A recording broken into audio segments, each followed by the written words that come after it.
Marie and her friend. I feel like a woman for the first time in my life. Two girls from the suburbs going to the city to have a good time. Oh, this is my roommate, Sam. Hi, girls. This is my sister, Martha. Martha, these girls, want to buy some grass. 4 killers on the loose, also looking for a good time. And the road leads to nowhere. They meet in the last house on the left.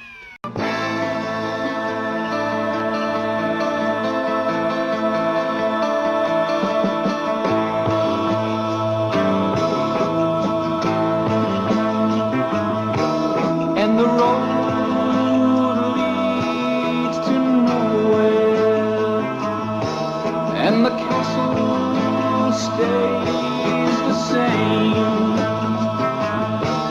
And the father tells the mother, wait for the rain, wait for the rain.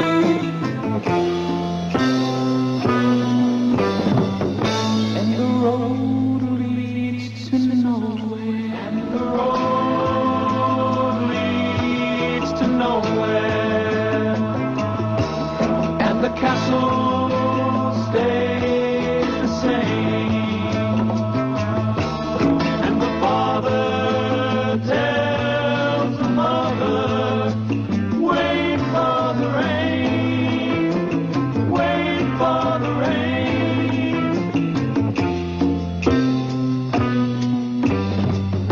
And the road leads to nowhere.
Wheels turning,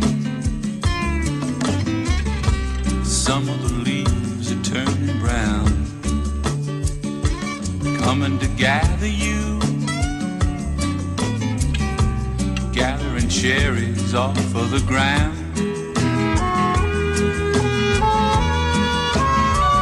And after the rainbow, after the day glows come over you, a bottle of wine and then a waterfall gonna lead you to the dream you knew you'd do. And the road leads to nowhere. And the castle stays the same. And the father tells the mother, wait for the rain, wait for the rain.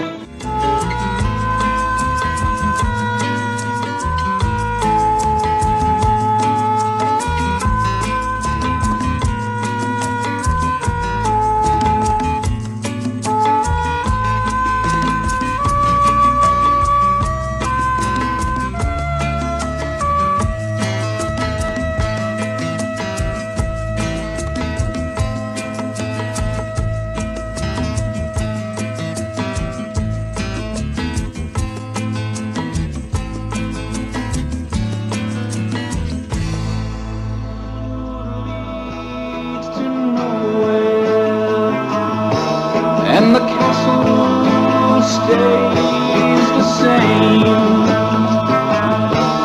And the father tells the mother, wait for the rain, wait for the rain. And the road leads to nowhere. What began as a birthday party ends as a nightmare. I want to give you something. I don't want that. It's worth a lot. I don't want See, I want to be your friend. No, you want to get free. I want to be your friend. Are you all right? Yeah. Yeah, I'm fine. I'm fine. Just what did happen in the last house on the left? Dr. Collingwood lived there. Are you sure we're not going to put you folks to any trouble? Oh, nonsense. Our home is yours. His wife lived there. I've always dreamed of a man who could take me easily. So did their daughter, Marie. They all lived there.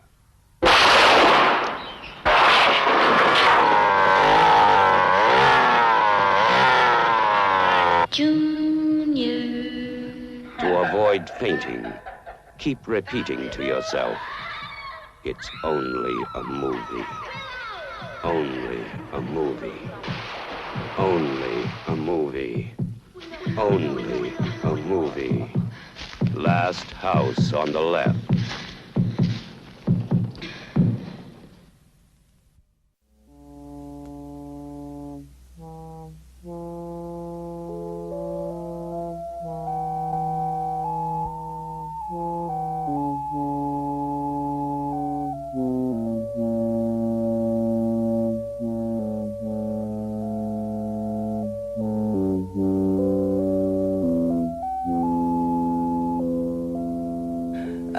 When Arrow first kind of became a thing, I honestly wasn't the hugest fan of their transfers.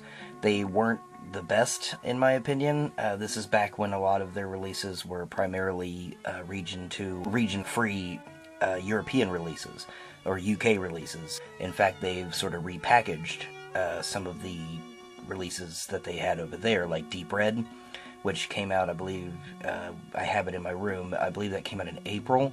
That actually came out like a year ago in the UK. So like I said, when Arrow first started out, I wasn't the hugest fan of their transfers, but I really like their packaging, and I have a few of those early releases in my room.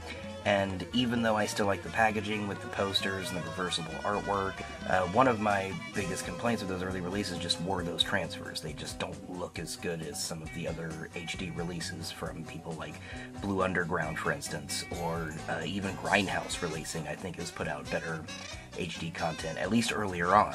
But now, as Arrow has evolved, I think that their transfers have become pretty great. If you noticed earlier, I had this paper clip that I had sort of unraveled a little bit, and I was cutting the spine of this slipcover. The only reason that I put emphasis on that is that I see an alarming amount of people who do not cut the spines open on their thick slipcovers, the kind of slipcovers or digipack slipcovers you get from Criterion or Arrow. Screen Factory puts out a couple things like that, but these real thick kind of slipcovers, you know, they're real beautiful, and it's better if you don't touch the surface area, you know, if you don't have to. So I try to cut along the spine with the paper clip, surgically as it were. And that might seem like a really obvious sort of pro tip for collectors, but you'd be amazed at how many people I've seen on social media and collection videos who do not do this. They'll just rip the plastic right off their in their unboxing videos. They'll just rip the plastic off and kind of chuck it aside. And I find it's better to leave it on there. With this edition, for instance, there's sort of a paper backing that wraps all the way around the front. I don't know if you can see it where the line cuts off there. You know, that'll be preserved as long as I keep the plastic on. I don't ever have to worry about that warping or bending out of shape. I understand that a lot of people probably don't care about that, but, you know, these releases aren't cheap, especially if you collect them and you've bought multiple different editions, it can, cost a bit of money after a while. Another thing about keeping that shrink wrap intact is that if you ever do decide you want to resell it and you list it on eBay, you'll probably get a little bit more money, or you'll get a faster bid if whoever's bidding knows that the surface area hasn't been touched. And, it makes that whole like new listing look a little bit more legitimate. Another thing I want to talk about right off the bat is how much I loved the sort of recycled paper, almost thin cardboard texture that the new release sort of bonus frills have. A lot of the time when you get one of these booklets, especially one of these thick booklets like in a Criterion collection, they'll be very glossy and slick, and those are great, but one of the negative sides of that is, you get a lot of fingerprints, surface smudges that'll show up a lot easier. This thing here, I feel that I can sort of touch and handle a little bit more liberally because it doesn't have the more visible fingerprints. And that's a big selling point for me, because even though I love the sort of glossy, slick booklets and posters, this booklet I would be a lot more apt to take out of the box and look at, just because of the fact that I know it'll leave less fingerprint impressions than, another booklet I might have. And as you might have noticed, the poster, which also has that sort of recycled paper texture to it, it was double-sided. It includes the new commissioned artwork, and it also includes the original one-sheet artwork on the back. And it's fairly nice size, as you saw. Also, earlier you might have noticed that I gave a little thumbs up when I saw these little miniature lobby cards in here. I did not know that those were going to be in here, as they were, at least I don't think they were listed on the description for the Arrow site, or the Diabolic site.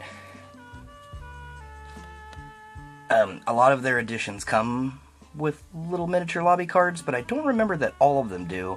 One of the things I do like about Arrow limited editions is that they each kind of have their own unique frills to them. So that's pretty much my first impression of the set upon opening it.